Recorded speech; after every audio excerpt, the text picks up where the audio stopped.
Hello there, and welcome to day 12 of my 30 over 30. This, of course, is the series where I try to learn German in 30 days, and it is going swimmingly. Well, that might be a little bit of an exaggeration, but it is going pretty well, if I dare say so myself. Now, as you know, I've prepared a bunch of materials, I've downloaded a bunch of materials, I arranged it into a flashcard format most of the time, and I'm working on those flashcards every single day, which brings to mind that I think, because my Anki has a limit of 30 cards per day, so every day I open it, I get 30 cards, and sometimes there are new ones. Usually there are a few new ones sprinkled in, but most of the time there are the cards that I'm not so sure about, that I clicked on again or good, maybe not easy, so they are coming back in different intervals. And so I think I'm gonna try and find a way to increase a number of cards per day that I can do in Anki. And of course I'm looking at all those decks that I've prepared, which is basic 8, then we have those articles, and of course 100 most common words in German. I have also, not just that, but I've also started to dabble in some other decks that I found on Anki, on their website, because there's plenty of decks like that. There's plenty of them with different names, like 2000 most common German words, or 2000 or 4000 most common German nouns, and so I think those are very useful. Some of them are with pictures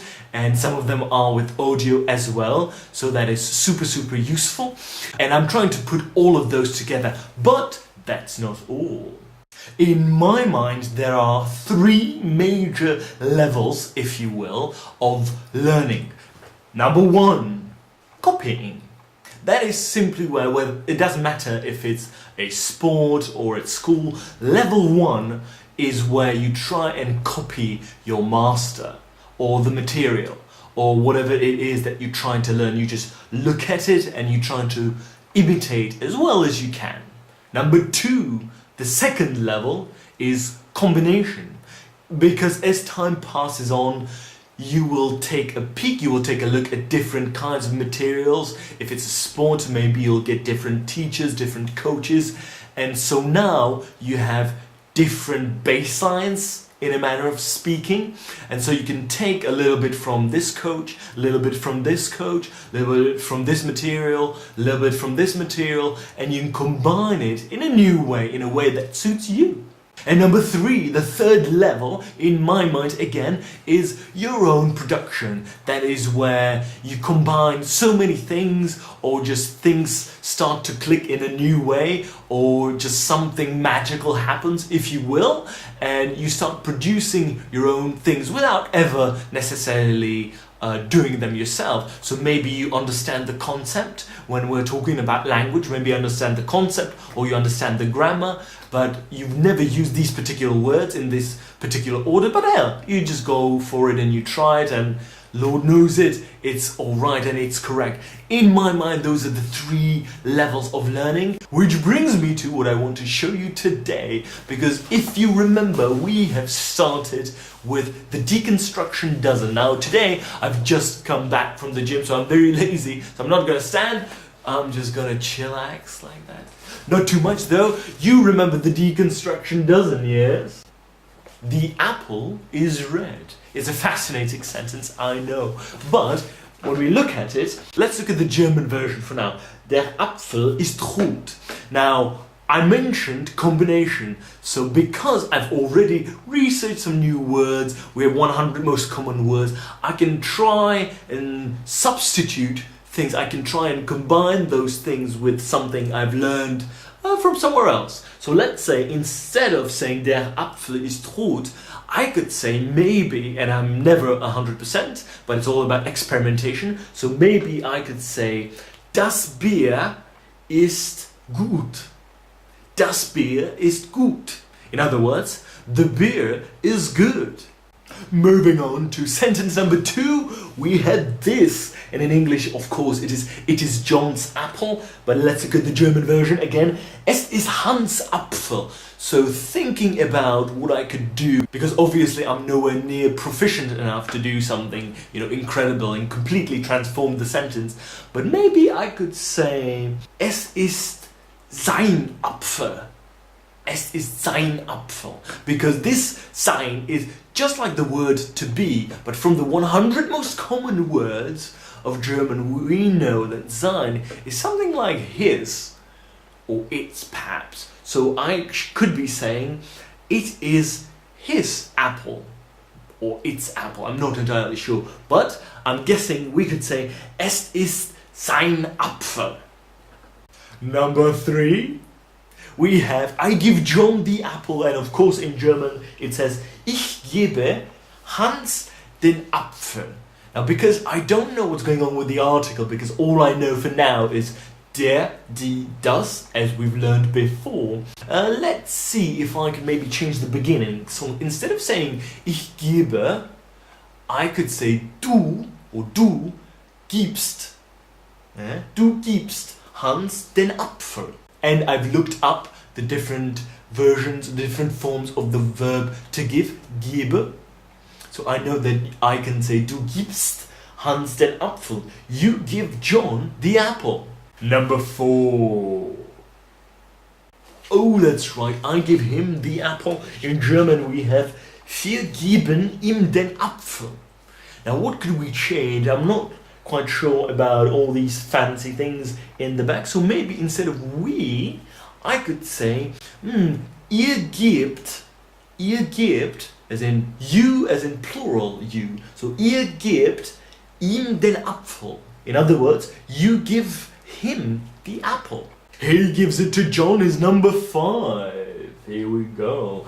And of course we are interested in the German version. So that is, gibt es Hans. Now what can I change? Well, simply instead of saying because I know the personal pronouns now, I could say sie gibt es Hans.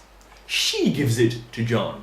And number 6, we have something very similar. She gives it to him. In other words, in German words, sie gibt es ihm. So I was correct before. Excellent. So instead of saying sie gibt es ihm, what could I say? Let me think. Maybe I can change the personal pronoun and the verb again. So let's say I say, ich gebe es ihm.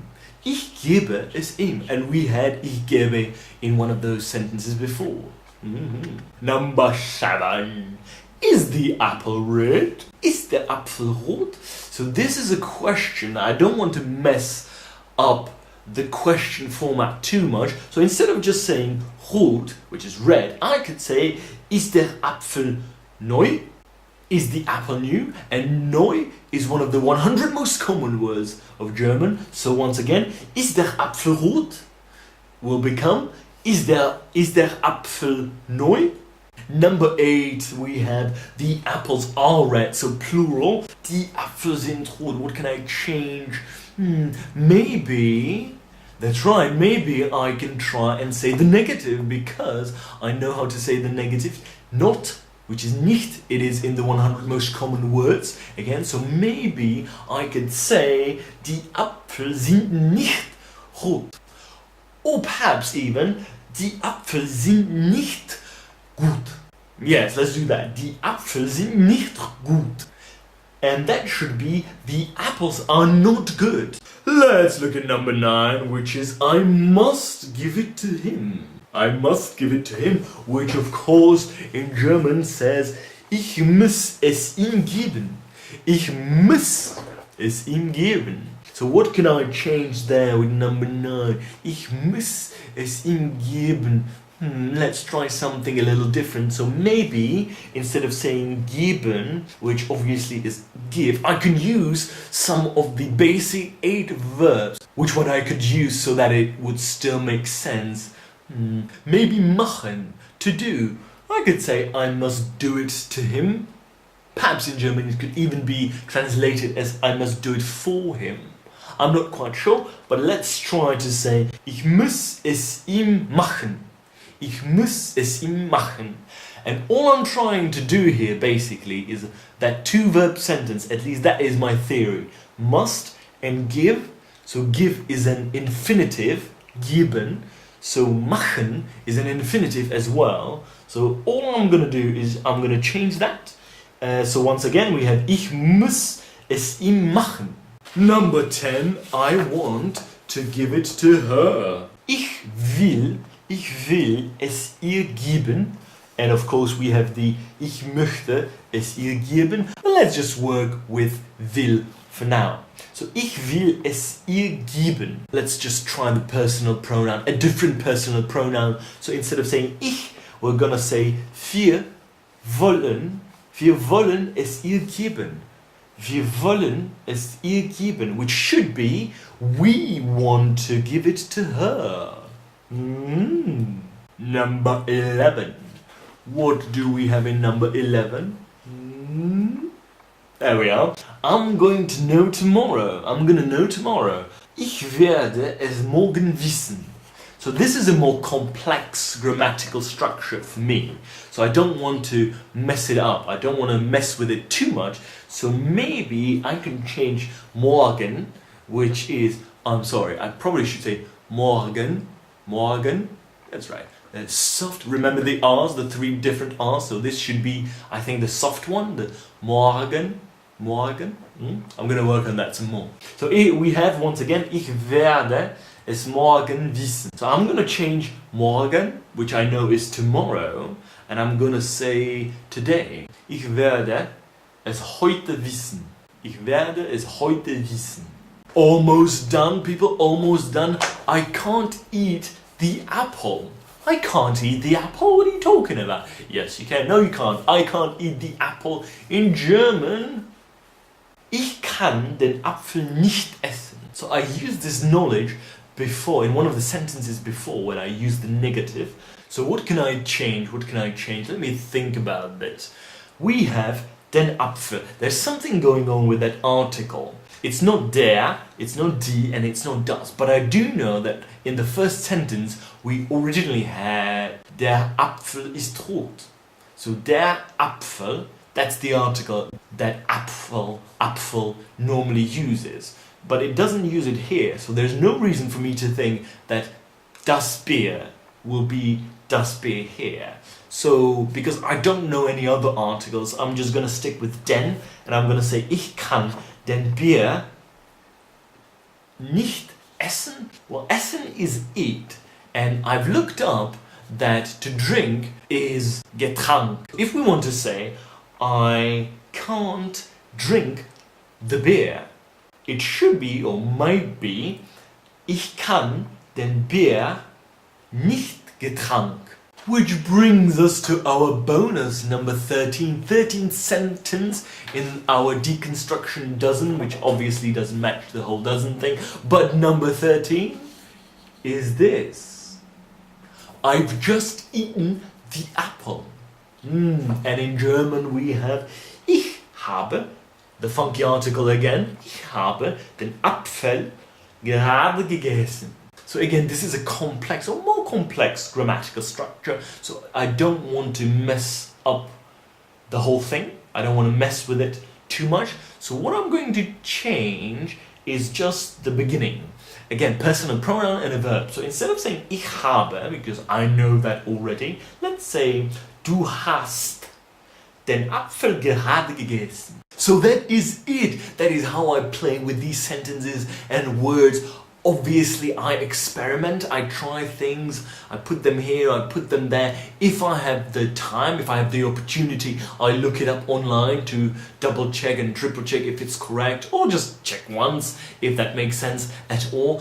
But I am trying to mix and match and put things in different places and see what happens, because that's where the fun lies as well. So I encourage you to do the same if you're trying to learn German in 30 days. But this has been it. Thank you so much for watching. If you like this video, please click the like button below. And if you want to see more videos, don't forget to hit that subscribe button and you will get the very next video.